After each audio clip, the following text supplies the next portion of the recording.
Okay, welcome to The Actor and the Engineer. My name is Paul James. Guess what? I'm the actor. And I'm the broadcast engineer. How you doing? I'm good. I just every once in a while I got to do something different. It throws you off. I know. I'm sorry. Yeah, I'm okay. I can shuck and jive. Okay, shuck and drive. Okay, if we weren't getting ready to talk about a Coen Brothers film, I would give you a hard time about shuck and drive. But since we are, I'm okay Well, with it. it's shuck and jive. Oh, shuck and jive. Even more Coen Brothers like.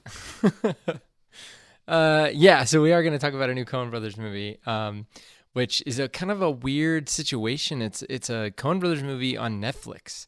So that interested me. And did you read anything about this? Like when they started, where they were, it seemed like they were thinking about doing this, or somebody said they were thinking about doing this as like a limited series. But then I read something from Zoe Kazan, who was in one of the segments. She was in the Gal Who Got Rattled segment. And she said that from the script that she saw, it never really seemed like it was going to be like that, just because there were certain segments that were much longer than other segments. So, which kind of makes sense now that I've seen it. But yeah, I don't know why they kind of like gravitated towards Netflix for this, or if maybe they just shopped it around and nobody was willing to pay for it, but Netflix was. But I mean, it's a good get for Netflix, but I think it's better. This would have felt weird in a movie theater. What do you think if you would have seen this in a movie theater versus watching it on Netflix? I mean, we've seen films like this, anthology type films like this before, where it's 4 parts by 4 different directors. Usually has some kind of main theme to it, and I guess this does too. The Wild West, and it's the Coen Brothers. So, yeah, I was fine with it. I actually, once the first one ended and it started the second one, I was actually relieved, and we'll get to the reason why a little bit later on. And I was actually relieved that they are smaller. I don't know, I guess short stories. What do you call them? Vignettes? I mean, no, they're larger than vignettes. What are they called? Well, I mean, you could say vignettes. I mean, in the movie, they're framed as it's a book with chapters, and each one is a chapter. So, Right. I mean, they're segments, they're chapters, they're vignettes. You could call it any one of those things. Okay. Yeah. Okay, so I have a question that's on topic and sort of off topic at the same time, just a curious thing. And you might not know the answer to it, but I'm curious. Okay, so Netflix is considered the new kind of television, if you will, okay? But they also release things in the theater at the same time for Oscar contending purposes and contention. I always think that's the wrong word. That's why I was like avoiding it. It always sounds like something else to me. Anyway, so if a Netflix film is released on Netflix and in the theater first, then it's in contention for the Oscar. But does that mean it's also in contention for the Emmys? And if that's true, no? You're shaking your head no. I don't think so, because the Emmys are for television, and you're talking about like a television movie. Could it be? Yeah. Could it be for a television? Could be nominated as a television movie.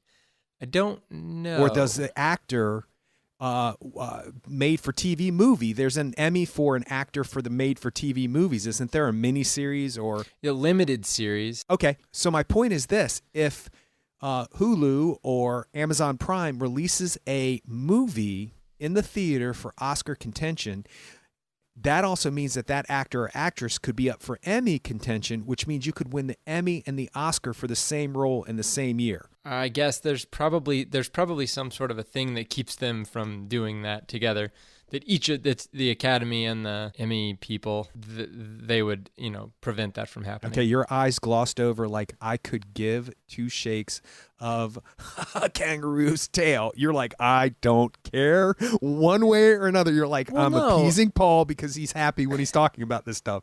Don't disturb the baby while he's sleeping. I think it'd be cool if that happened, but just looking at it from the standpoint of the Oscars and the Emmys, I don't think the Oscars would want the Emmys to have the same content as the Oscars, because then everything gets all conflated and there's no real differentiation between Oscars and Emmys. But can you not win an Emmy for a Netflix series? right? Sure. So Netflix and Hulu and Amazon Prime and all of those people are now considered the new TV. Okay, because a couple years ago there was a discrepancy, and they were like, "It's not TV," and then they were like, "Okay, yes it is." It's not movies. Yes it is. So we go back to the Beasts of No Nation,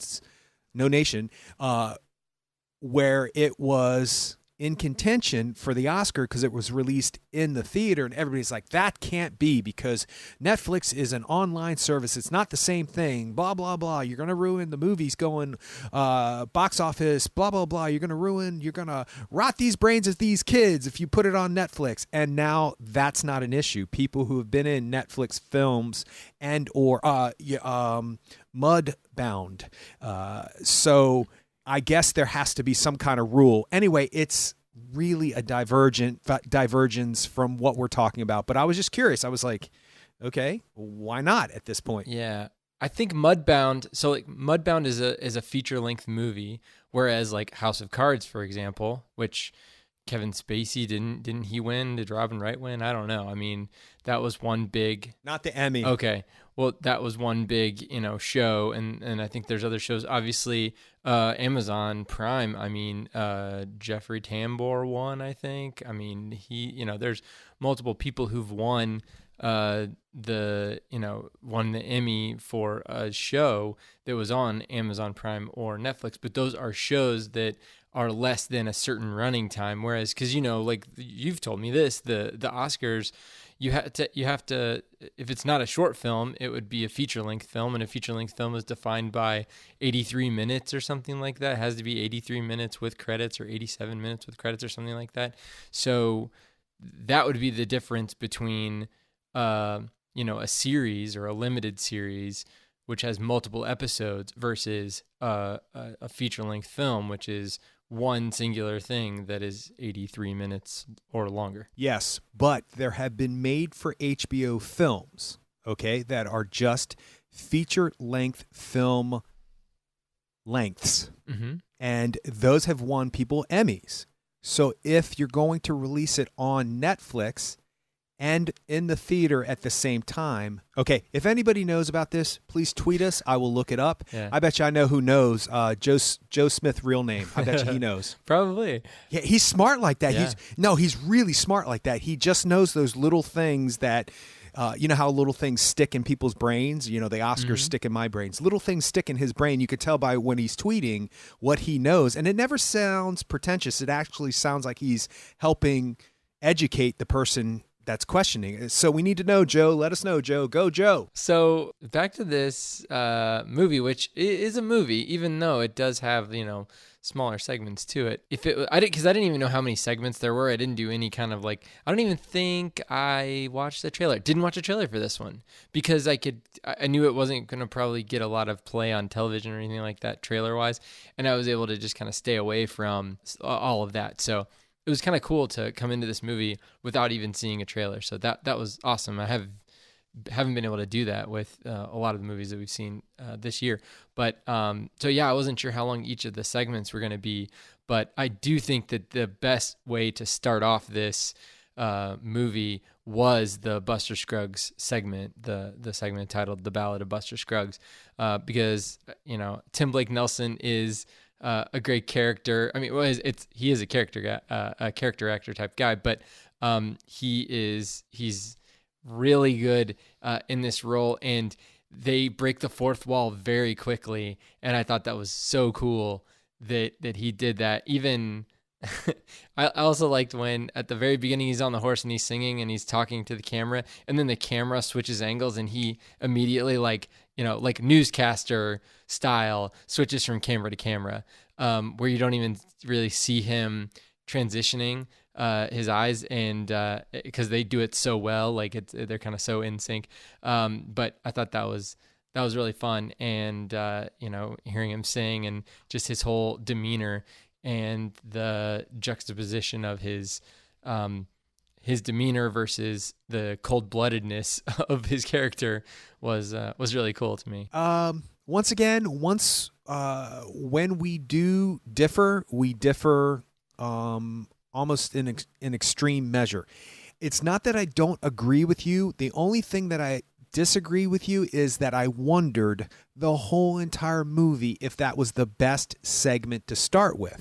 Because if I wasn't talking about it on a podcast, if I, for lack of a better term, required to watch it because of the podcast, and if it wasn't the Coen brothers, which I will go to whatever it takes for them to present to me what they want, I don't know how much, if I just flipped it on, how much I would continue to watch it, because it sets up a tone and an attitude that is really false. And in a way, I like that, but in a way that bothered me too, because nothing else even comes close to that.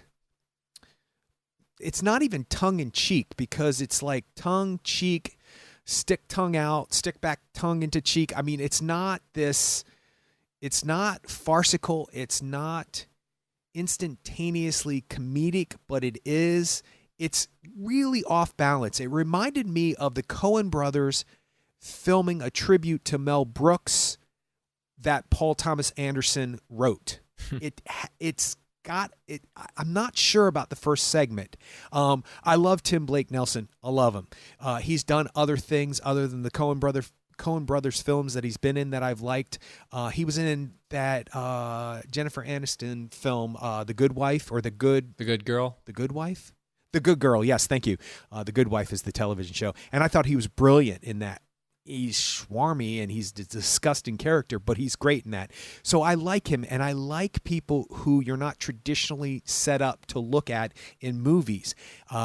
Everyday people. And this film is filled with them. Even, the really good looking movie stars are kind of dumbed down a little bit because it's the West and that kind of stuff. I like that. The whole singing cowboy, the whole fourth wall breaking made me go, okay, I had no expectations. I saw no trailers other than the Coen brothers and these particular actors that I had already heard were in this. So I was like, where are they going to go with this? And I can't put my finger on it. I can't say it was good, bad, or indifferent. I was relieved when that segment was over and they started another one. And I was absolutely elated and thrilled and lit up by the end of this film. The other segments lit me up. So I don't know. It's one of those things where I kept thinking to myself, okay, well, not in the beginning, then where? Because it doesn't fit anywhere else. So I thought, well, dead center, because you need some comic relief because of all the serious things that have happened up to this point. I mean, there's a couple of things in this that are like, wait, human beings suck. Yeah. And I think that right there is where I think that's why it needs to go at the beginning, because we've all seen, we've seen the Rio Bravos and the, kind of like, singing, guitar slinging, cowboy, fast shooting, whatever, you run down the line, or, that's the classical Hollywood. And actually, now that I think about it, the last movie they did before this one was Hail Caesar. So, like, classical Hollywood. They even had a character who was the singing, cowboy guy. And so this movie, we kind of get that, and we're like, oh, look, they're kind of falling back in. And as he was like going, down the trail and going from place to place, I was thinking like, yeah, the Coen brothers are from Texas. They they've done No Country for Old Men. They've done Blood Simple. They've done Raising Arizona, which is, adjacent to True Texas. Grit. They've done True Grit. All that's kind of like their, in some ways they're kind of like love letters to Texas, even though they don't live in Texas anymore and all that stuff. But still, you feel like they have an affinity for Texas, an affinity for the West, an affinity for that landscape. And I was thinking like, okay, this is where, this is how they're going to do this, and this is what I can expect for the rest of the film. But the point in which it changes and switches, for me at least, is he's already gone and, drawn against, one guy. He's gone to the bar and killed all those guys. And now he's getting ready to play cards, and he ends up killing Clancy Brown in a very novel way with his own gun. And he starts to dance and sing, and everybody's dancing and singing. And then the moment that Clancy Brown's his Curly Joe character, the moment that his brother shows up and just starts, he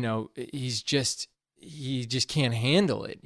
He just lost his brother. His brother's dead, and all these people are singing around him. At that moment, that's the moment where it switched for me, and I was like, oh, there's actually consequences in this, in this actual, world, and somebody did die, and the Coen brothers aren't going to let us not deal with that. They're not going to let us just brush over that. We have to deal with the fact that, yeah, he did kill a guy, and that guy's brother is now has to, whatever, feels like he's required to face off against Buster Scruggs. So they go out there and he ends up killing that guy. But then Buster Scruggs gets a little, too full of himself and doesn't take everyone seriously. He doesn't take, his life seriously because he hasn't been tested before, but that's what ends up, dooming him. So we go from, what seemed to be like a happy-go-lucky, straight down the middle, Western to now our main character is dead, even though he's, having fun singing, going up to heaven or whatever. But that to me, I was like, oh, okay. So now I have to, expect that. And then we go on to another one. I mean, it's just like, I started to realize, especially after that second segment, I'm like, we're in for a long movie here. Like, we're in for a movie that's not going to let up on the drama and on the stakes and all that stuff. Well, it's the Coen brothers, first of all. Okay, so let me clarify something. I just realized something as you were talking. These stories do progressively get, I won't say downer, but progressively more interesting, and the stakes seem to get higher, and the consequences seem to be more devastating until you get to the end one, where you realize that the consequences have already been played out, and this is the end game, or after the end game, if you will. So what I'll say about the first segment, The Ballad of Buster Scruggs, is by itself, I thought it was brilliant. I thought it was great. I thought the fourth wall breaking was great. I'm not 100% convinced that it should have started this whole anthology thing. If you're going with the theory that they progressively get more interesting, then yeah, you have to start off with a little bit of a more lighthearted one, for lack of a better term, although he kills a crap ton of people. Yeah. And there's all these cowboy tropes that are in there and all these cliches, and they cover all of them, and they sort of make it farcical and funny at the same time. They say, hey, we've seen this in every Western. This needs to be in here. The French talking guy needs to be in here. The way that they kill people is unique. Never seen that before with the Clancy Brown thing. But the point to that is that this is almost like, and I just realized it's almost like that little cartoon. They used to show like a 15, 20-minute cartoon before all movies, and it was like a, what is it called at the beginning of a book? Not epilogue, right? A prologue. Prologue, thank you. I should know that like right off the top of my head, being an actor.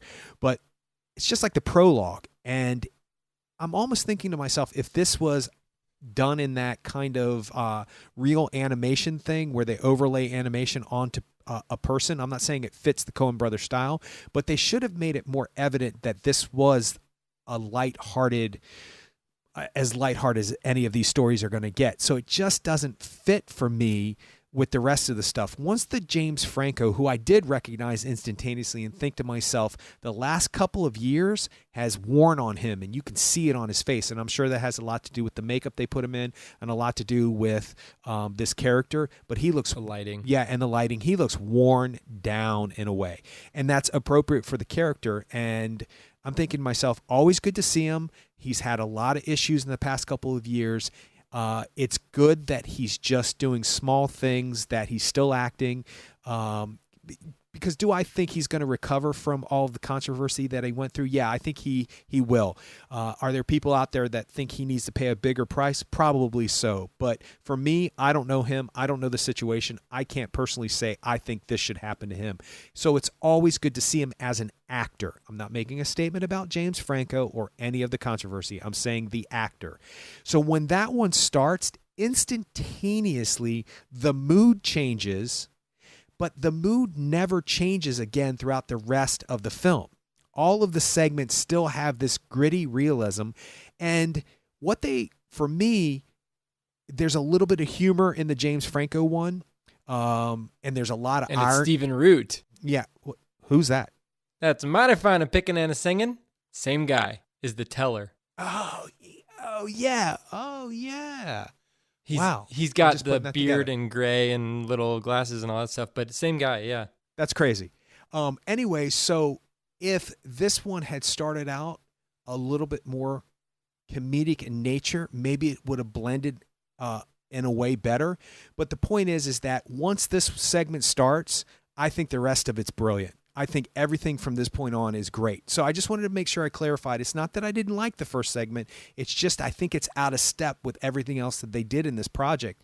And I sort of get why they did it, but at the same time, it's just, for me, it's out of step. Okay, moving along. Well, and now is where I'm going to bring up the fact that after this segment, and once we started getting into the next segment, I started thinking about, like, when I was a kid, there was this book called Scary Stories to Tell in the Dark. And they have, I guess it's a book series. There's a few books, but you could rent it from the library, the school library. And it was kind of like a version of Twilight Zone, but it was just a book version of scary stories. And they pretty much all had bad or ominous endings. And so I was after this second segment, I'm just like, okay, this is going to be, each one of these stories are going to have a really ominous ending. And I just need to strap in and hope for the best, but expect the worst. So, and this next segment called Meal Ticket with Liam Neeson just kind of like literally put the nail in the coffin. So, I mean, you can see, I didn't realize, we don't have to talk specifically about each of the segments. And in fact, this segment seemed like it was overlong. You kind of got the gist of their relationship pretty quickly. The relationship between Liam Neeson and the artist played by Harry Melling. So I didn't figure that once we see the chicken, the chicken who can do arithmetic, that Liam Neeson was gonna buy that chicken. But that was probably the longest, like 2 minutes or 3 minutes in this movie, was when he's driving the wagon and you have the chicken and the artist in the back, and you're just like, this is horrible. And I don't think Liam Neeson said more than 2 words in the segment, but he didn't need to. I don't know if this is based on a story or based on a real thing, but nowadays you can't imagine something like that happening. Maybe it does in certain situations or permutations of that happen, but back then I guess Liam Neeson felt like he had to do that to survive. There's nothing uplifting about this story at all. Well, this is the segment that I realized that these, as the Coen brothers films do always, that what you see on the surface is definitely not what's going on underneath, that there is subtexture to just what's going on with the actors in the actual scenes, the characters in the scenes, but there's actual larger than life subtext. And maybe I'm reading stuff into it because you know me, I like to read things into things. But what I got out of this one made me realize that there were other things in the first 2 segments that I had not really pulled from that were larger than just the character studies I was looking at. It's not just about these characters in the West. And I realized that the actor is the actor, the artist, albeit no legs and no arms. He needs to be carried around by the producer and the director and somebody who's going to take the money and basically plop him up and say go.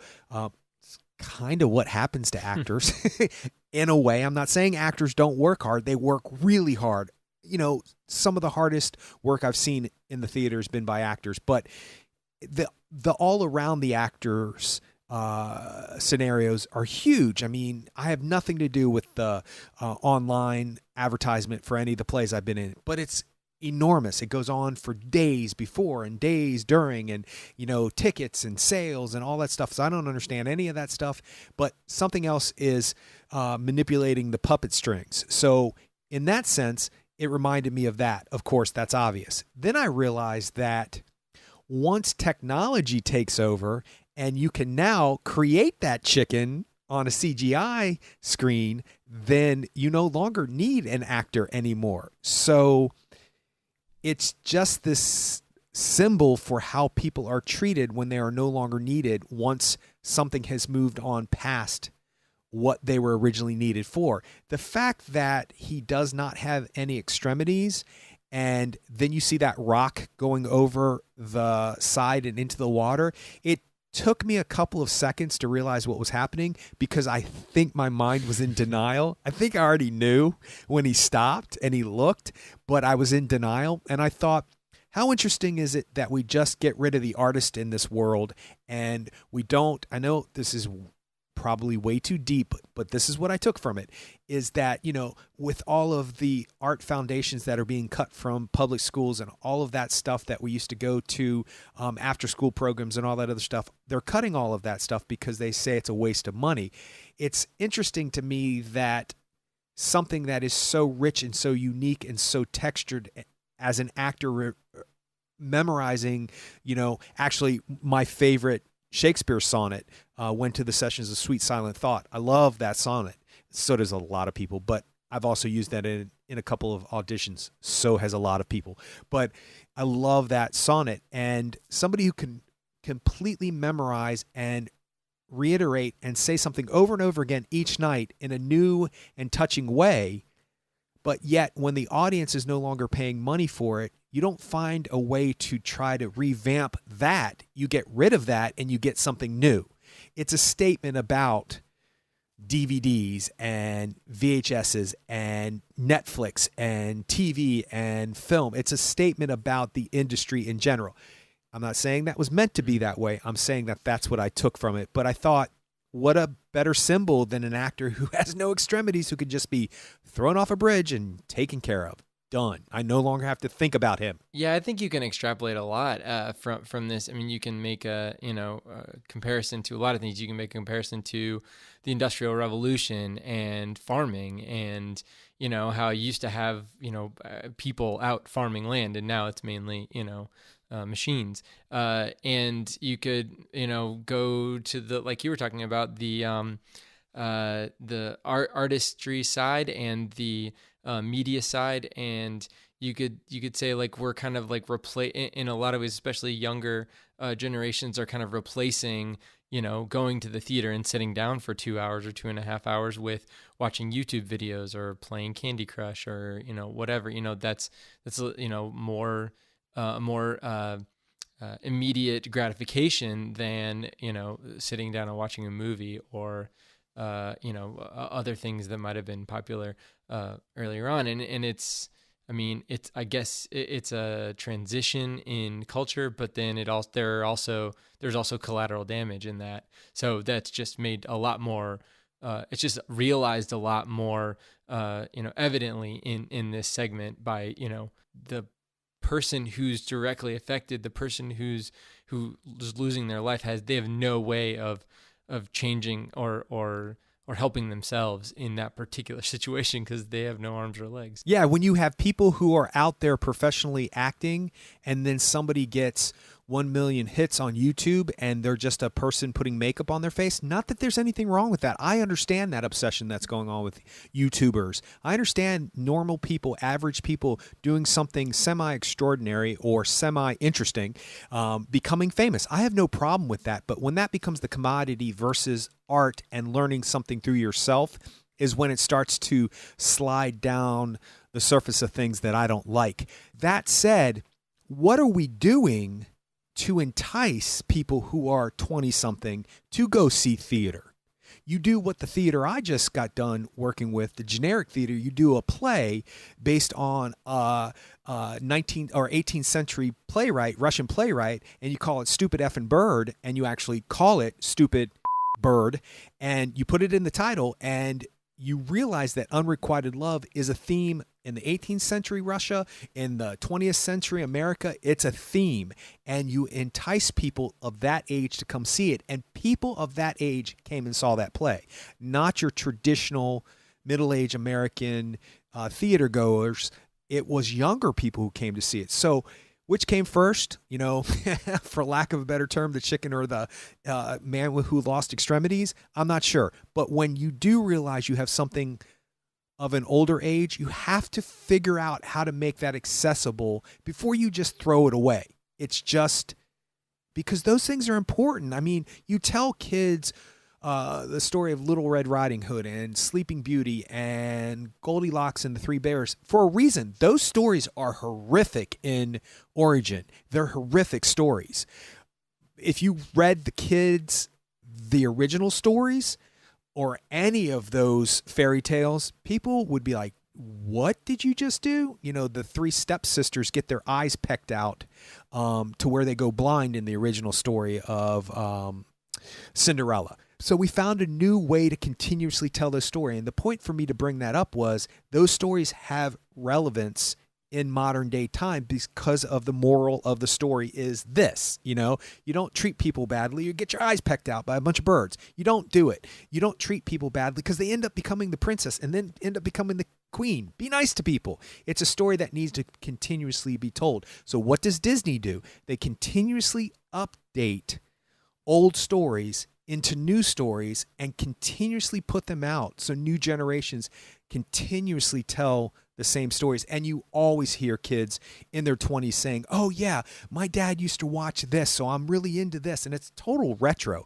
All of those Christmas specials that are getting ready to come on, Rudolph, the stop motion things, they're from 1969 or 66, one of the two. I can't remember if it was the year I was born or 3 years later.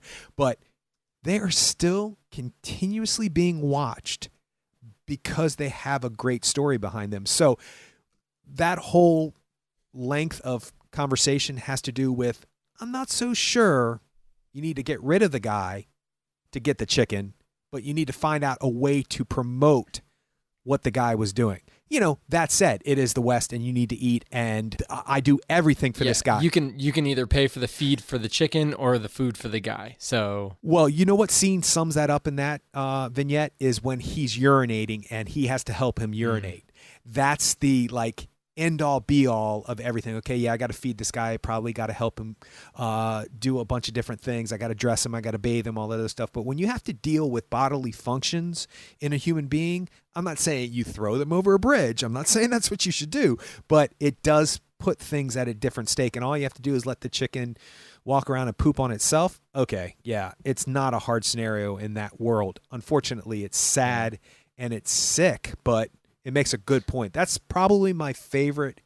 No, that's not true. I was going to say it was my favorite sequence, but that's not true. It's not my favorite one either. So what about the part where he goes to the whorehouse and then when they're done, she asks the lady of the night asks him whether, the other guy wants some lovin'. And she said, has he ever had it or has he ever done it?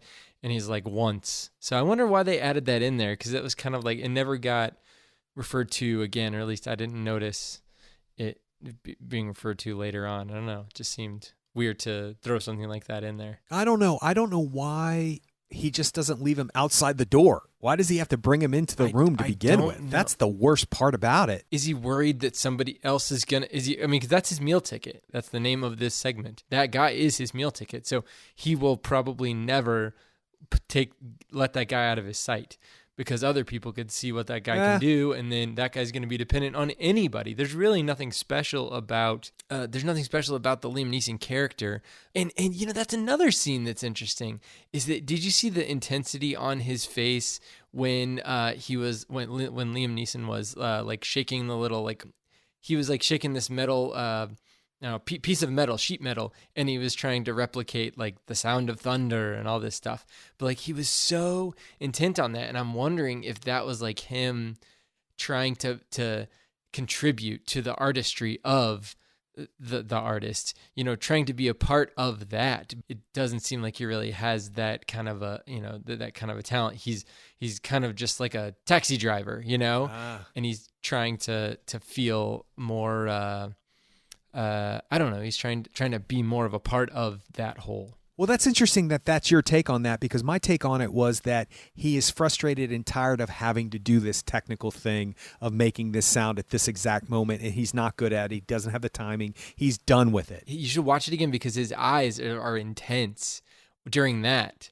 But in the other times when he's like behind or around or just like waiting for the other guy to be done, he's just like, oh, he's just bored. Oh, so you think I see what you're saying. I know what moment you're talking about. There's also a moment back in that scene where he is in the Lady of the Night's room, and when he flips the meal ticket around, and she's going to take his coat off, and Liam Neeson is like struggling to get his coat off, and he's kind of like, there's a look on the meal ticket's face of, here we go, it has begun, but they haven't done anything yet. He's just taking his coat off because he doesn't have anything but his eyes, ears, and face to know what's going on. So when he has his back turned, he thinks, okay, let me get mentally prepared for this. The whole idea that you have somebody in the same room has always blown my mind anyway, because I remember back in college when people were in the dorms and stuff, and they would say that, if their roommate came home, they would just hope that they would, keep their mouth shut. And I was like, really? Okay, I guess. Okay.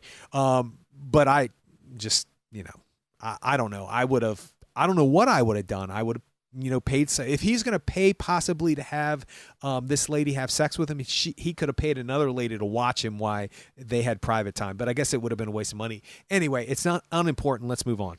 Wow. Did you know that was Dudley from Harry Potter? Yes. Yes, I did know that. I did not know that. That's crazy. Yeah, he's very good. He is very good. Yeah, he looks very much his age at this point, which is good because he doesn't have the Dudley chub anymore. And not that it's bad that he had the Dudley chub, but he looks different. But there's something about his eyes that I instantaneously went, is that? I thought it was Neville at first, but I thought, wait a second. Actually, he reminds me of how you would have thought Neville would have grown up to look like, when the guy who plays Neville doesn't look like that at all. Wow. Especially at the end of the movies, he's grown up, which is kind of cool because that's how Neville does develop in the books. He does kind of get into this suave and debonair, and there's a whole side story in the Order of the Phoenix that's left out of the movies that kind of gives Neville a much more prominence to the storyline than the movies do. But I always liked Neville. But anyway, so I thought, is that Neville? And then I went, no, that's Dudley. I was like, Dudley looks good. He sounds good. He's doing his thing. He's very convincing in those speeches, and he repeats himself often. And they do these kind of like clipped things where you see part of the speech one night, part of the speech another night. That's well done. The Coen brothers outdid themselves in some of these segments. They really took their time and made it make sense. You understand time passages at this passes at the same time you understand that these are different parts of the passages. It was great. Yeah, I think that the next segment, All Gold Canyon, might be my favorite. I think it might be my favorite. I get that. And we get to see Tom Waits, too, which, I mean, I love seeing Tom Waits in movies. I think I've probably had more experience with Tom Waits in movies than I have, like, listening to his music, because I really don't listen to Tom Waits' music very often. But, seeing him in, like, Dracula from the 90s, and he was in like Dr. Parnassus, I think I saw him in that. He was in Seven Psychopaths, which he was great in that. I haven't seen him in the Jim Jarmusch stuff. Down by Law. I haven't seen that. I need to catch up on those. But so yeah, it was awesome seeing. And he didn't really. I mean, you couldn't immediately recognize him, but I did. Ultimately recognize him. But just with his kind of speaking voice and stuff. And in that, I thought that Meal Ticket was a little overlong, maybe, like just a little too long. But this segment, I think, was perfectly paced. And I loved every minute of the time that I had with this character and the eventuality of that character and the process that he goes through. And it took me a while I think the Coen brothers do a really good job of explaining with through actions how the gold panning and how a prospector kind of goes through the process of finding a vein or even looking for a vein. But like when he initially like pulled up some of that dirt and he panned it out and there's 2 pieces of gold, I was like, oh my gosh, he found gold, this is amazing. but then he's like, and he just throws it away. So I thought that was really cool.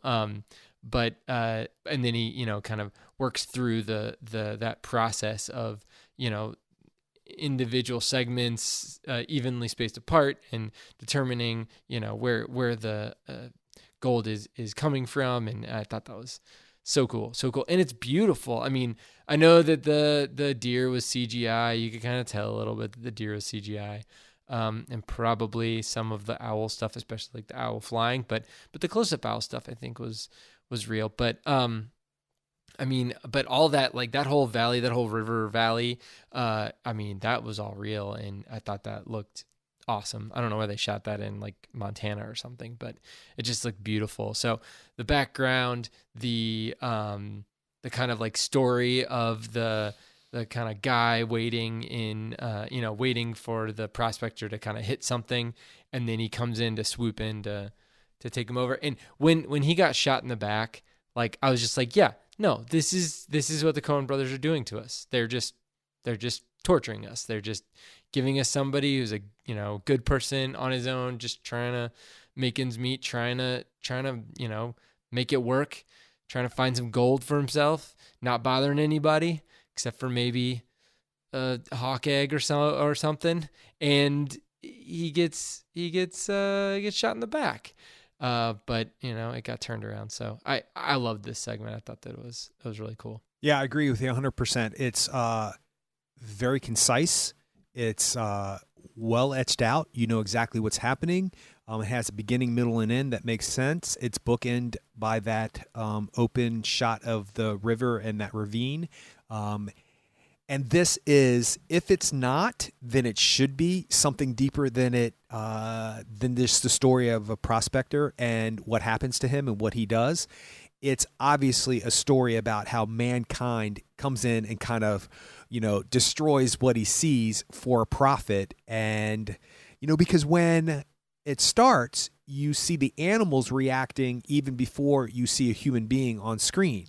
And the owl's feathers kind of puff out like something bad's coming. The deer looks up, the butterflies go away. So obviously it's, an omen of something to come. And this is definitely a statement about, well, for me it's definitely a statement about what we do as humans. We just kind of come in, start digging things up, take what we need and keep going and waste whatever's behind. That's not the human part of the story, but that's what I took from it, that we are not in balance with nature like we should be. And I'm not saying anything bad should happen to the guy because he's not in balance, but we do need to pay attention to things like that as humans on this planet. And that's not some big Earth Day speech. That's just a fact. I mean, that's what we teach little kids. Mm-hmm. You share and you take a little and you give a little. That's what we teach our children. So why are we not doing that as adults? Why are we not taking care, regardless of the whole global warming scenario, believe or not believe? The bottom line is that you learn when you're a Boy Scout and when you go camping to leave the area better than when you came. You leave it clean, you put back the earth, you put back the woods, you put it back because this is a beautiful thing that we've been given. This earth is just beautiful. That one shot of through the trees and you see the river is just absolutely stunning. I'm thinking I didn't really catch on immediately that he was a gold digger. I thought he was like looking for a place to live. And I was like, well, he's picked the right place because that little hill right over there, that's where a house should be. And I thought it was going to be a statement about, I immediately knew it was going to be something about what we're doing to the earth. All I'm saying is, once again, on my soapbox, that we should just, regardless of whether or not it's true or not, global warming, we should just take better care of what we have. I would never come over to your house and dig up your carpet looking for, I don't know what kind of wood you have in your house. Who knows why a person would do that? And then I would leave and you'd be like, why did he dig up our carpets? And on top of that, now we have to replace that. And he didn't even try to replace. I would never do that to you. So why do we do it on the planet that we live on? I will never understand. So this segment's definitely larger than just the sum total of its parts. Well, I will agree with that. And I will also agree with you that we do need to take care of the earth. And I agree with all that. But I think, for me, this segment doesn't necessarily boil down to just that one thing for me. And it also, I also see how the prospector is being respectful to the land that he's on, in my opinion, because he's not doing anything that's permanently hurting the land. I mean, the fact that, he's digging up holes, he's not like digging up, an acre of land. He's not displacing the river. And in fact, when he goes to get some eggs, when he sees that there is a hawk and he goes to get some eggs, he was going to take all of them, but he ended up only taking one. He felt a little guilty because the owl saw him or whatever, but he felt guilty because he understood that there is a balance, I think, in nature. And I mean, at least that wasn't the feeling that I got from this. I got the feeling that that as a character, he's out on his own. He is responsible for his own well-being, and he's working hard, even as an older man. He's working hard to try to find to try to support himself. He's picking himself up by the bootstraps, whatever thing you want to say, whatever corny thing you want to say. He's put in the work, and then somebody else comes by and who was watching him the whole time, watching him and waiting for him the whole time to actually hit something, to actually get something that was worth taking. And then he comes in behind and shoots him in the back, and then tries to steal all of his hard-earned gains. And he, is able to fight back, and he gets lucky that he doesn't die. The prospector gets lucky that he doesn't die. But, I mean, I don't know. I mean, it just seems like there's a juxtaposition between the only two characters in this segment, the one who puts in the work, and then the one who tries the quick shortcut. And ultimately, the one who tries the quick shortcut is punished, killed, whatever. And the one who put in the work was able to move on. But I mean, I don't know what he did to that land next to the river.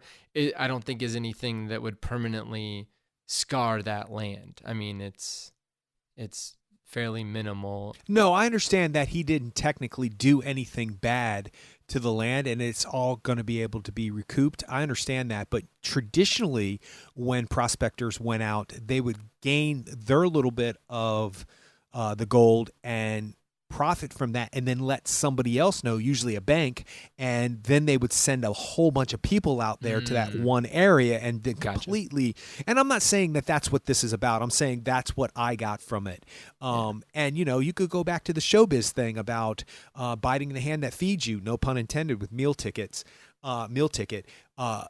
But once again, we can't get rid of the old just because a new wants to take over, and it's so much easier just to get rid of the old in order to take over what they've already done versus creating something new yourself. So there's all of these allegories and metaphors and all this stuff involved. I do have one question. For dramatic purposes, having the young what's his name? Sam Dillon, who does not say a word, by the way, which is great because that's acting right there. For dramatic purposes, him waiting and waiting and waiting to see if Tom Waits, who's great, by the way, is dead is interesting. But why didn't he just shoot him again in the head and make sure he was dead? Like, for dramatic purposes, it adds. Want to save the bullet. I was thinking that, and then I thought to myself, but he's got a whole dead man's, thing. He's got a whole gun and everything like that, doesn't he? Does the prospector have? I don't think that the prospector had a gun. But logically, that kind of doesn't make sense. So you're going to sit there and wait to see if the guy's dead to make sure he's dead because he might jump up and attack you. So instead of wasting a bullet after you have, how big is the gold that he got? It's the size of. It's a lot of gold. Yeah. I would shot the guy in the head and gone buy new bullets. I mean, for dramatic purposes, it was great because you didn't know what was happening as an audience member. And then when Tom Waits jumps up, that was great. It's kind of what happens to Clancy Brown in the beginning. You're not expecting something like that. So that's great. And the Coen brothers are just perfect at doing things like that. But then I thought I would have shot him in the head and made sure. It doesn't make any sense. But he is younger. He's probably not thinking. He's just thinking, I don't want to waste a bullet. Well, okay, I've got another thing about that. He may also be ashamed that he just did that. And he doesn't want to have to deal with shooting him again. Because he's a young kid. Like, I I mean, I don't know, not young, but he's, probably late teenager, early 20s maybe. And I wonder if he's like ashamed that he had to shoot a guy in the back to, steal his gold and all that stuff. I don't know. Yeah, it's a possibility, but I didn't see that reflected in any of the thoughts that went across the actor's mind or Yeah, face. you're right. I think I you're didn't right. see Yeah. that. I mean, it might be there because you obviously saw different things in Liam Neeson and the meal ticket segment that I didn't see, and that's what's great about the Coen brothers and most of the directors that we admire. You cannot see everything in the first take. You just can't. There's just too much to take in. And they allow the room for you to interpret what you saw as your own. And that's always great art for me. So, what's the next segment? The Gal Who Got Rattled. And they Yeah. finally made a movie about my great-great-great-grandpa, Billy Knapp. Billy Knapp. I love it. He was great, by the way. He that was actor, good. Bill Heck, he was very good. That's So was Zoe something to Kazan. aspire. She was awesome. Yeah. When is she not, though? That's true. Yeah, halfway through this segment, I was like, she's almost unrecognizable. She doesn't have the same cadence and rhythm to her voice that she normally has. You can tell it's her and you can hear her voice, but there's something so different about what she's doing. But I was not that surprised because she's that talented. So she is great in this, though. I think there are certain actors that are able to embody Coen Brothers dialogue, and I think she's one of them. I mean, she's able to say those words in the right way, and I started noticing, especially with her character, the amount of times that she doesn't use contractions. And I started to realize, like that she does not use contractions, I guess, if I was going to try to be like her. She and the other people in the movie do this too, to some extent, but it just seems like there's like a formalism to the dialogue that the Coen brothers write. I mean, in all of their movies, but specifically, I think there are certain actors that do a really good job in delivering that formalism in a believable way. And I mean, this segment is, if it's not, I mean, it's definitely number 2. If All Gold Canyon is number 1 for me. So it's a close second for me. It takes a while to get started, and I understand why they've got her brother's character. You can tell immediately the kind of dynamic between her and her brother, how she can't really question her brother because of her position as a woman, and she feels like she is kind of hamstrung, but she can't deal with it. And the moment that her brother ends up dying, I'm sure is sad for her, but at the same time, she's having to deal with all of these other issues that it's like her brother is still around even though he's dead because of the way that he wasn't able to manage, whether it was money or opportunities or communications with the hired hand. So I mean, I thought that was interesting how a character is gone but is still there, immediately there, and the fact that she would talk to Billy Knapp, she would talk to him, and he would have to talk to the hired hand boy, and I don't know, that there's a lot of like formalism with this, but I didn't really see it going where it went with him, asking to marry her. But I mean, I guess it makes sense. And it was also interesting seeing his character change, like be more sensitive, because we haven't really seen a sensitive male character in any of these segments, right? One who actually takes the need or the understanding of the other person's needs into consideration? No, I don't think so. Yeah, because everybody's about survival. I mean, I understand that, but because I mean, like literally every other character up to this point, it is all about staying alive. But that said, I did see it going where it went with him wanting to propose.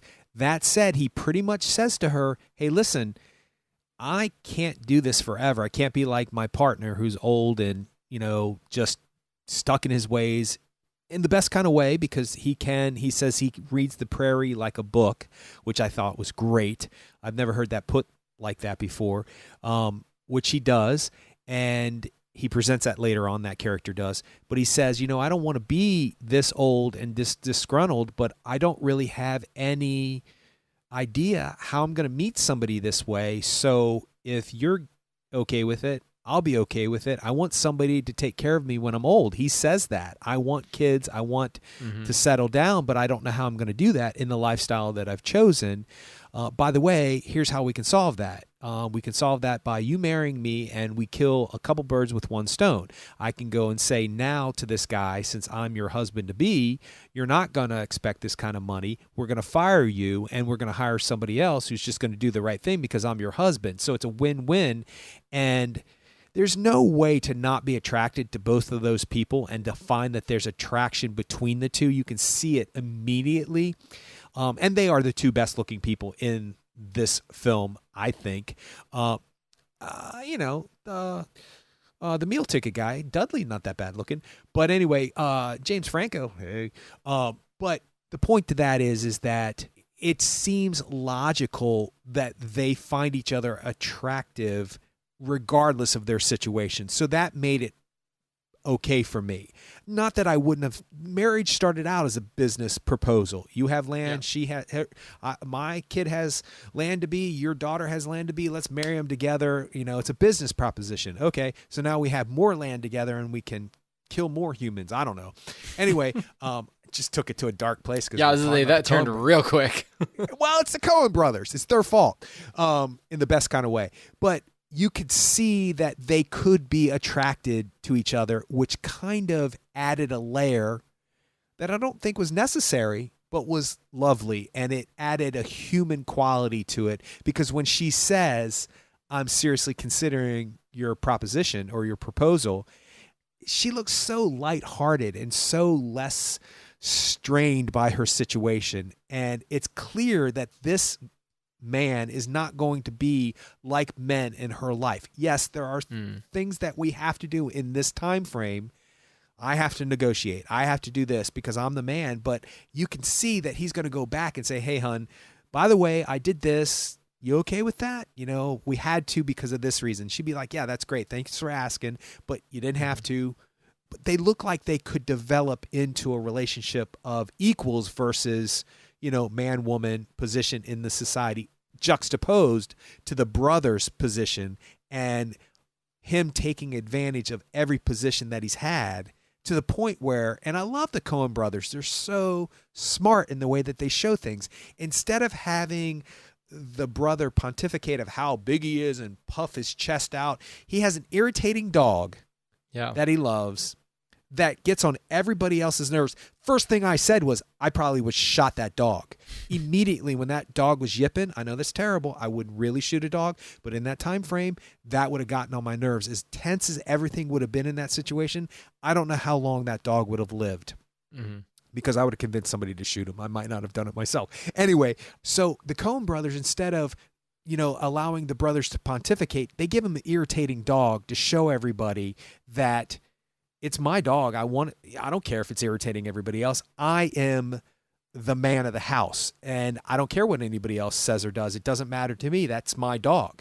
And that's just a brilliant way to go about that. Why do you think the Coen brothers chose to have Billy Knapp's older, his older compatriot go out to find, Zoe Kazan? As opposed to having him go out and find Zoe Kazan, and then have that whole scene at the end with the attacking Native Americans, be between them? For a lot of different reasons, because it's stated very clearly that this man can read the ground like it's a book, and so he probably would have been the one to notice that she was gone. Like, where is she? Because he's the one who's taking up the rear. Somebody follows the wagon train in front, and somebody follows it from behind. Somebody leads it, somebody follows from behind. The engine and the caboose. You need both of those two parts of the train for the train to run. And so he would have noticed if somebody was missing, because he was always from behind, and he was noticing people coming and going and walking around and, setting up and all that other stuff. He probably noticed that she was gone. that's probably why he went and talked to the young kid who was taking care of her wagon and her oxen and all that other stuff that they're going to get rid of eventually anyway, or fire in the next town, I think it was. But that older guy defending and knowing all of those things that he knew to keep her alive only would have been believable in that character. If the younger guy had come about and searched her out and read the ground and all that other stuff, it's not been established that he has that kind of experience yet. He has experience, but he doesn't know. And I think there's some line in there about he's been around for a long time in these lands or something like that. And there's some reference to him knowing what to do if something goes bad. I forget when it is. It might not be because of an attack or anything like that, but I don't think I would have believed the younger guy in that situation. Okay, if the younger guy was in there, Billy Knapp, if he was in there, his focus might not have been keeping himself and her alive. His focus might have been keeping her alive, which probably would have gotten both of them killed because he had something at stake with her now that was more human. And he was no longer just taking care of, for lack of a better term, another person, another cattle, another animal, another, thing to keep alive, just like you keep your horses alive and your pets alive. I'm not saying anybody's life is better than anybody else's. I'm not saying animals' lives are more important. I'm saying emotional connection to her than he does to just a random passenger. Yeah. And so when he discovers that she's gone, the older guy, what's the actor's name? Do we have that up somewhere? I think it's Granger Hines. Oh, is that him? Yep. He was very good.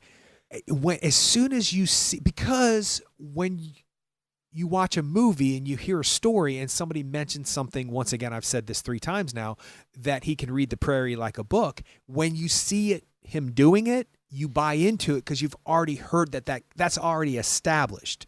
That has been embedded in your mind that quality exists in that guy. So when he's looking around to see, he can't see her in eyesight.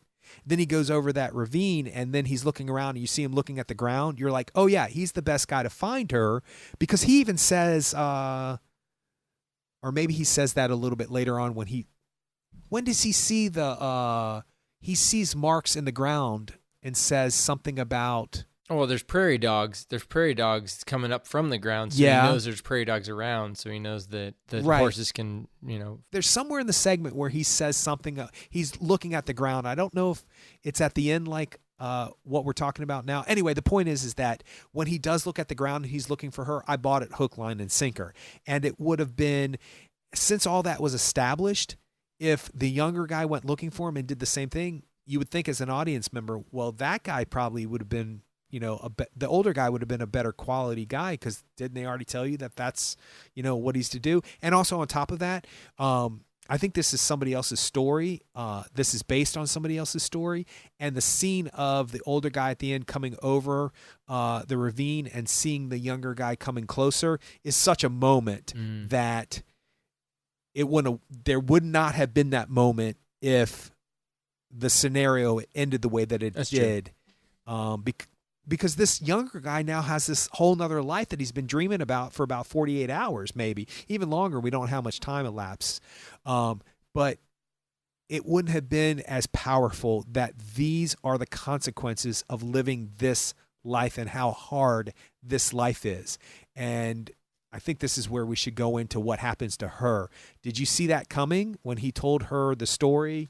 When the older guy told her the story about, or tells her that, he says, if you get rattled, this one's for you. Yeah. I mean, this is where you put it in the middle of your head, blah, blah, blah. Because this is what they're going to do. They're going to come over here, and not only they're going to rip off all your clothing, they're going to destroy you sexually, and then they're going to, destroy you. So I'm going to put you down, and then I'll put myself down. But if you can't, then you need to do it yourself if you get rattled. It did not occur to me that the ending of her story was going to go that way. Yeah. How about you? Oh, and I knew it. I knew it because we'd already been battered and beaten. I guess the previous segment, ending in the way that it did, where, you've got the prospector leaving with his gold, like that gives you a little bit of hope. but I guess I just didn't think that that they were gonna let up enough to let this happy ending happen, because we don't know in the previous segment, we don't know if the prospector's gonna go like, another 1,000 yards and then just fall down and die because he got shot in the stomach. In fact, as he's cleaning it off, he's like, oh, went straight through, didn't hit anything important, just some guts. And it's like, guts are important. Like, you kind of need those. Yeah, it's called bile, dude. Yeah, right? Yeah, I thought the same thing. Yeah, I don't know. But I guess they do leave that one with a little bit of hope, though. You can be in denial easily with knowing that he's probably just going to drop off his horse in another 1,000 feet. But denial is a strong thing. Yeah. But anyway, so I kind of assumed something was going to happen. And then once he, like you said, I mean, they kind of like lay out certain things. It's like, don't go here, don't do this. And then he gives her those rules. And it's like, oh no, she's going to, I thought she was going to like freak out and shoot him and then shoot herself. Or I don't know. I thought she was going to do something crazy. But yeah, the fact that there's enough of a delay between him kind of laying there and playing possum. And it seemed like it must have been like right when he kind of went after the Native American coming off his horse. That's the moment that she shot herself. Well, that's something that I would like to see on a second viewing, if you can actually hear the difference between the gunshots to see when she does shoot herself versus when, like it's got to happen enough for you to hear it. But I don't think we would have registered it because we didn't know that had happened yet. Once we know it happens, I'd like to go back, and it's like watching that scene in Tarantino's Reservoir Dogs. I couldn't think of it for a split second. That gunshot scene. If you slow it down, it all makes sense. But at first, when you're watching those three guys shoot each other, something doesn't make sense about it. You're like, if he shoots him and he shoots him, then how did he shoot him? But when you slow it down, it matches perfectly. Yeah, there was a whole like who shot nice guy Eddie. I know what you're talking about. But they do kind of like, one character shoots two people, and that's the only way for it to really work out mathematically. But yeah, you're right. Like there's like a website or something that... Well, back then there wasn't, because it was like 1993, 1992, whatever. But yeah, there were, I think there were like whatever bulletin board, message board type things in the early internet where they were talking about that stuff. But now you can just get a GIF of it. Don't you love it when something like that obsesses you, and then, somebody says to you, dude, it's just a movie. But then you find out there are hundreds of thousands of people obsessing about the same thing because it did happen and it was unclear and it sparked my interest. And so it was difficult back in the day to slow down a VHS tape too, to actually see that. So not like, DVDs now. Yeah. Or even the internet. It's not as easy. But anyway, so I would like to go back and see if you hear the moment that she shoots herself. But yeah, it's one of those stories where you're like, if I hadn't read so much Stephen King in my life, I would have much more difficulty with a lot of these stories than I have had, because some of Stephen King's stuff is so bleak. Actually, there's sort of very remotely something similar that happens in The Stand, his big book, The Stand. There's something sort of similar to that, completely different, but sort of similar. So when you do see that shot of her, you're completely devastated and disappointed that this is the way that it went. But at the same time, it's like, this is a hard world that you're living in, and meaning the Western world, nowadays ain't much easier when it comes to being a human, but those times were definitely harder to deal with. So yeah, it's a tad bit disappointing, but at the same time, it's like, how else would that have ended? Like, it makes perfect sense. It's a terrible, traumatic ending, but it's a perfect ending to her story. It makes perfect sense. So what was the point of this story then? What was the... you pulled out some moral reasoning from other ones, but it was hard for me to really come up with a lot other than, I see you shaking your head. No, you don't really have much. No, I have something, but it's bleak. It's not, see, I think and we've talked about this before, there's optimism and pessimism. Mm-hmm. I'm somewhere in between in realism, where I just go, yes, good things really do happen to good people, but bad things happen to good people too, and vice versa with bad people. Good things happen and bad things happen. This world is a difficult place to live. This existence has its major ups and its major downs. Without true joy, there is no true sorrow, and vice versa. I believe that. And I think sometimes, no matter what you do in this world, no matter how much you focus and survive and reach your goals and do things to make your life complete the way that you want it to, you could step off the sidewalk and get hit by a bus. And it's just part of this thing we call life. And it sucks.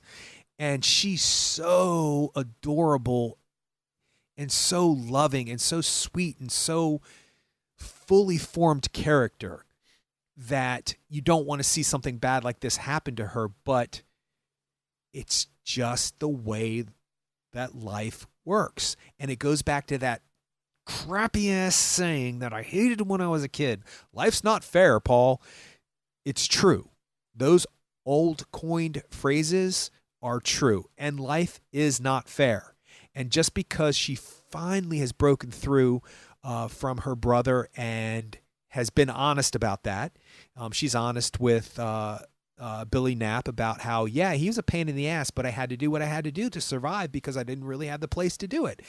And she's finally kind of come into her own, and she's found somebody who's going to actually listen to her voice. That doesn't necessarily mean that all good is going to happen to people. So for me, the moral of the story is this: those moments when you look at somebody and you see that they understand in your eyes the most minute thing about your existence, you got to relish that. You got to say, yes, one person in one bloody second saw me. Relish it. Love it for what it is, because boom, in a split second, it's gone, dude. Yeah. The big thing for me, at least, is that she's the one who decided that she was going to, to kill herself. And I think, like you said, I mean, she felt seen and she felt loved, even though it was for, like you said, for the 48 hours before that, maybe. But maybe before that, may have felt like she had lived a life, lived a valuable life or a valued life. But maybe at that point, she felt like she lived a full enough life to where she could, make that decision to kill herself. I think it goes back to the Braveheart thing where he says, every man dies, not every man really lives. And ironic, I was talking to somebody from Scotland today in the parking lot of the commissary where I took my dad to get food. And I said, say that line for me. And she's like, I'm not saying that line. And she sounded very Scottish when she said it. And I wish I could do a Scottish accent because she was great. But that line is important. And what I would add to that, based on what we watched in this segment, is that, everybody dies. Not everybody really lives, even if it's just for a moment, even if it's just for a split second. When she says to him, I'm going to seriously consider your proposal, which meant I'm taking you up on your proposal. Yeah. She smiles for the first time, and I think the only time in this segment.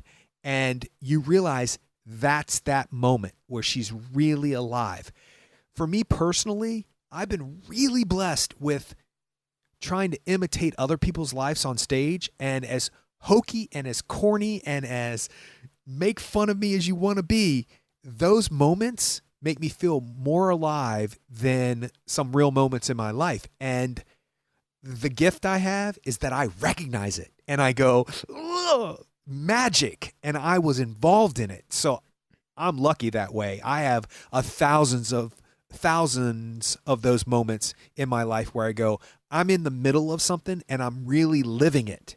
So yes, there's hundreds of other moments where I'm like, I'm just kind of going through the motions and stuff like that. So, but anyway, I interrupted you. You were getting ready to say, but it's so disappointing and bleak and stuff like that. No, I guess I was just going to say that, like, it seems to me that, like, especially with this segment, that I feel like maybe the Coen brothers are just playing with us. Like we're like an injured rat and they're just this kind of like cat that's just like poking at us.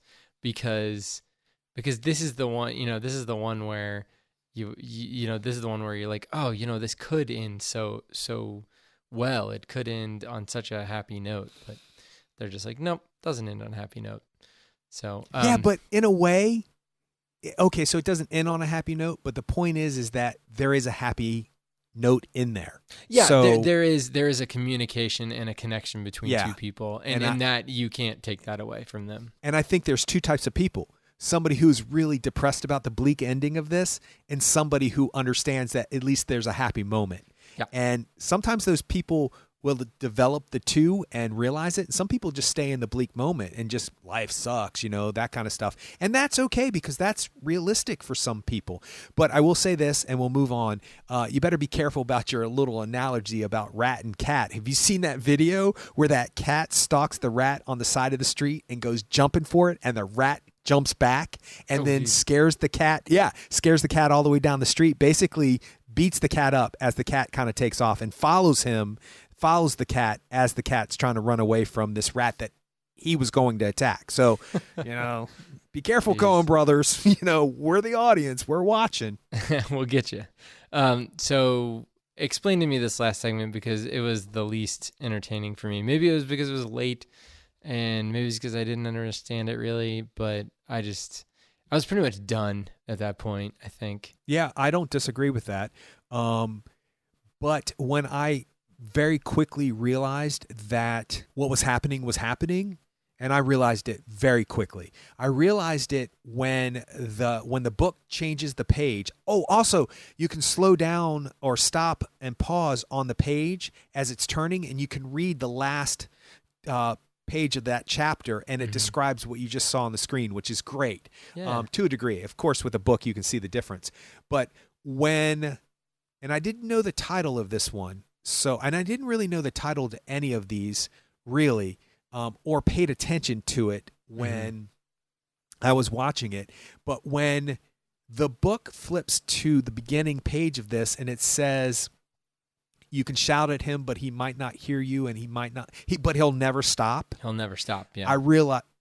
I realized that this is the coach of people who've already passed on and they're being taken to the afterlife. I don't know what said it about it. I don't know. I mean, almost instantaneously. And then I thought, geez, Louise, Paul, what have the Coen brothers done to you that you're thinking that all these people are already dead and they're in a coach riding to the Hotel California? Because that's what it looked like to me when they pulled up. That's what I thought of. But that's basically the story of Hotel California. You can check in, but you can never leave because you're dead. But when they shoot to the actual coach driver, and you never see his face and you never see him respond, and you don't really see outside, and they do something very interesting with the scenery outside. It's very small. You can barely see it. You can see that there's motion, and you can see that they're moving, but the scene never really changes. It always kind of looks the same. Well, the sun's going down though. Yeah, in the beginning you see that though, but when you're talking, when there's the shot of Tyne Daly. I knew her name. And what's the actor next to her? The Trapper or the Frenchman? Saul Rubinek? The Frenchman. Yeah. Saul Rubinek. When you see the window on the side of him, on his right shoulder, yeah, that scene never changes. It looks like it's in motion, but there's always kind of like this dim setting sun, and the mountain kind of moves a little bit, but it's always the same. And I thought, well, that's odd because the Coen brothers are all about the texture of this land. So why is that not? Did they not want to spend the money? And then I thought, no, this has got a purpose. And just something about it just started to connect for me. And then I started listening to their stories, and all of their stories are about what I would do differently if I had a chance to do it again, is basically, that's what I took from it. So I just instantaneously knew. So I thought it was brilliant. I loved it. I understand that this one could be a letdown compared to the other ones, but it could not be anything but what it was. And I'm sure that somewhere down the line that the Ballad of Buster Scruggs is birth. And then the James Franco one is childhood. And then the Prospector one is, or the Meal Ticket is puberty. And then Prospect one is, life by yourself as a young adult. And then, the Gal Who Got Rattled is life as a couple and marriage and commitment and all that other stuff. And then this is, of course, death. This is the end of life. I don't know if that's what they intended, but it sort of adds up if you break it down like that. So for me, when you're trying to find out something as an audience member and you realize it's correct in the end, that's always thrilling to me. And none of this added up when they were originally talking. None of it really added up to much. And I thought it has to mean more than just these little stories. So what do all these stories have in common? So it made sense to me. So I will say this. I understand where you're coming from. But to me, I think this movie ended a lot better than it began for me. There's a tone and an attitude that makes sense throughout all of the other ones, with the exception of the first one, that all seem like cohesive even though they're different stories, with the exception of the first one. The first one does look like it's going to be Blazing Saddles or something like that. Mel Brooks, being written by the Coen brothers, or no, being filmed by the Coen brothers, being written by Paul Thomas Anderson, an ode to Mel Brooks. So this last segment, I don't know how to make it make sense to you or make it enlighten anything for you. It just, I'm going to be selfish and just say it clicked for me. So I got mine. You get yours, Josh. Well, the good thing is that I can at least go back to it and watch it, and it's not going to be a huge time commitment or anything like that. But I can go back to it and watch it and in context of our discussion and do a little bit more reading about it. So that makes it more interesting to me to think that they're all in that they're all whatever going across the river Styx or whatever you want to call it. They're in the process. You don't think that's what it was? Maybe I don't know. It's hard for me to. I wasn't listening to it and watching it from that. I mean, it's obviously not as the filmmaking is not as dynamic. I mean, it's just a bunch of singles, single shots and a couple, two shots, and that's it, and so. I don't know. I'll have to watch that one again. Well, then why did they spend this long journey, okay, talking about how long of a journey they've spent, and then once they get to their destination, nobody wants to go in? Yeah, that is weird. Why? But it's like they don't want to go in. But the guys pulled the body off the top of the coach, and they went in just fine. But then it's the other three that didn't want to go in, the trapper and the woman. And that's because, in my opinion, the bounty hunters are the angels of death. They are the so they do this trip all the time, and okay. But well, I know they said that they are bounty hunters, but I guess I didn't take into account the fact that they weren't all going in. I don't know. I didn't think about it. That the other three are going in permanently. Well, the title of this is The Mortal Remains. So, okay. Shakespeare's always going to teach us something. So it's got to be something about the to be or not to be type of things. So I don't know. It's just something. This is why the Coen brothers are so smart and just so infinitely interesting. It's a sense and a feeling that I can't even, without repetitive watching, can give you examples of what I'm talking about. Somewhere in Tyne Daly's speech, she says something that made me go, well, that's odd. Like, what did that mean? That's odd. And the trapper, the Frenchman, and the lady all seem unhappy to be on the journey. And then the other two seem to be jolly and giddy and, and singing. You've even ridden in you've ever ridden in a stagecoach, even like an amusement park stagecoach, it's super uncomfortable. So why would you be happy on any level? It just doesn't make any sense. So The other thing I want to mention really quick, we have sort of touched it, but not really. Some of the shots throughout these sequences are amazing. And there's a Mm. shot in the Prospector one. What's that called again? All Gold Canyon. Right. There's a shot of the deer or the buck, and its horns are completely symmetric to the center of the screen, and everything on the right hand side and left hand side are exactly the same amount away from the edge of the screen to the deer or the buck, and then vice versa on the other side. I love stuff like that. I love it when things have this purposeful symmetric ness to it. I love that. There's a couple shots in the opening sequence with the mirror and the whole. It almost reminded me of the Brokeback Mountain thing when he looks at him in the rearview mirror as he's driving away, and there's that single shot of Heath Ledger. It reminded me of that. It's a mirror. It's a shot of somebody as they're driving away. I don't think that they were imitating it or anything like that or paying homage to Ang Lee, but it's interesting that these artists all find the same imagery in this time frame, and I've seen that a couple of times before. I've seen the mirror trick with the gun, and you've seen that before, but to go back and look at that shot is so gorgeous. That mirror is dead center of that shot, and that human figure is in dead center of that mirror. Oh my God. I know it's so silly, cool. But I just was like, I stopped it and looked at it. I almost got a ruler out to measure. Like, is it really that exact? Like, okay, so you can't measure edge to edge because you don't know how, when they shot it, what it was meant to look like on my particular screen.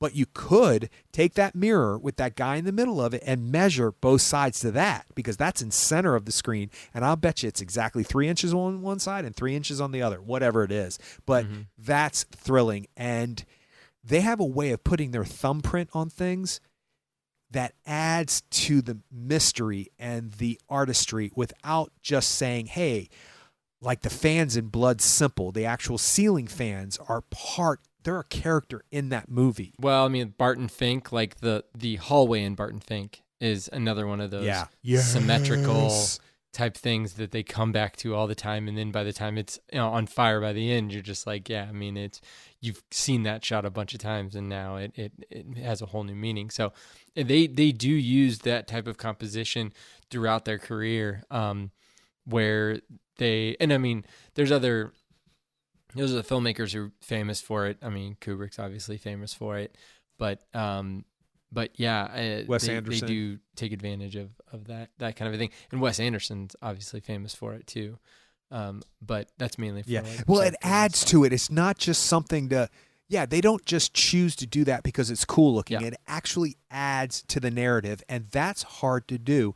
And it's also hard to do after decades of loving certain filmmakers, that doesn't become a repetitive thing where you just think they're relying on their own patterns to create something. Sometimes some people's fingerprints, they need to get out of their own way.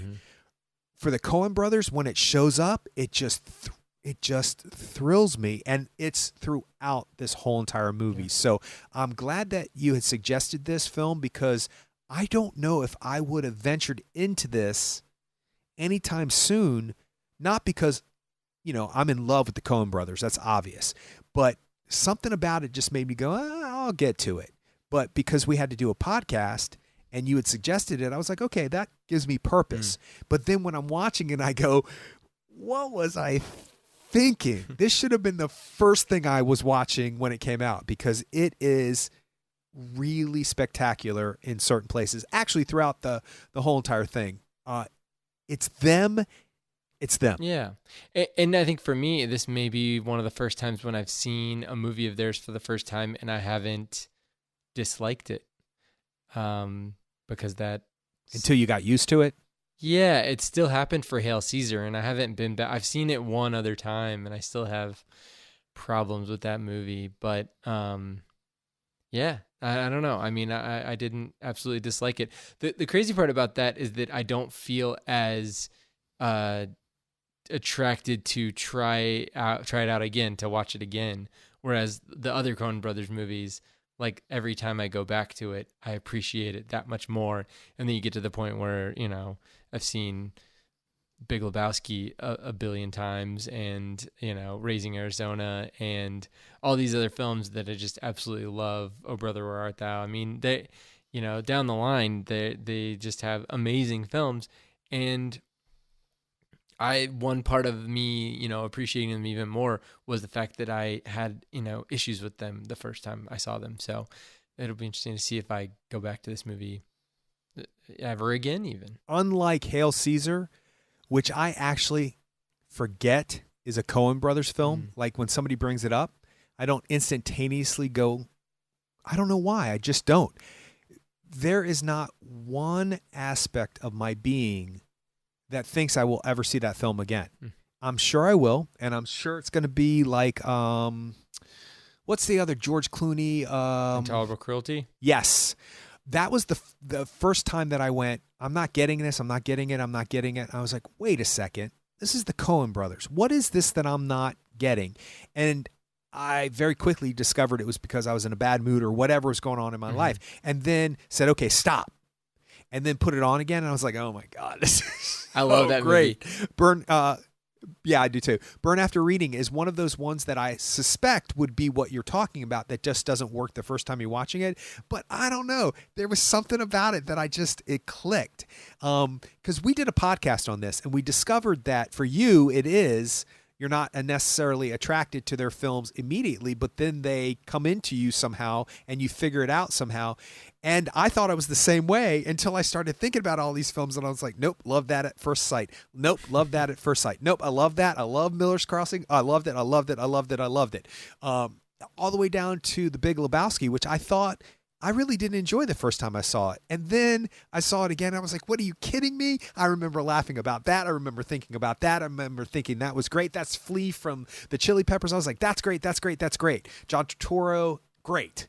And same with Barton Fink. I was like, the first time I saw that film, I was blown away by it. But for whatever reason, I sometimes float into the camp of thinking I didn't like it the first time I saw it. And then I saw it again. I was like, oh my God, it's brilliant. Like, it's so brilliant. So I've resolved myself about this. I definitely will see this film again, The Ballad of Buster Scruggs. I definitely will see it again because of all the things that we talked about.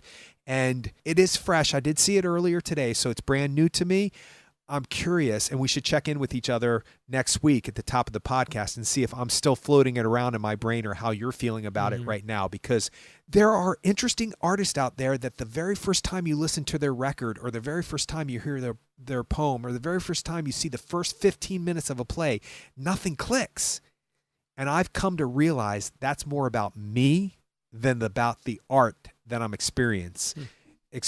So I always go, let's wait till the first act is over before I say anything, because it's usually me not adjusting to the artist's voice versus them adjusting to my ears. So there you go. All right. Well, I think that's a good place to leave it. You can check us out on the web at actorandengineer.com. You can go to facebook.com/actorandengineer. You can tweet us at actorengineer, and it would be great if you could go on Apple Podcasts and give us a review. That would be awesome. You can also find us on Spotify. Just go to the podcasts portion and search for us, or you can just search in general for our podcast and find us there if you like to listen to us there. And we'll see you next time.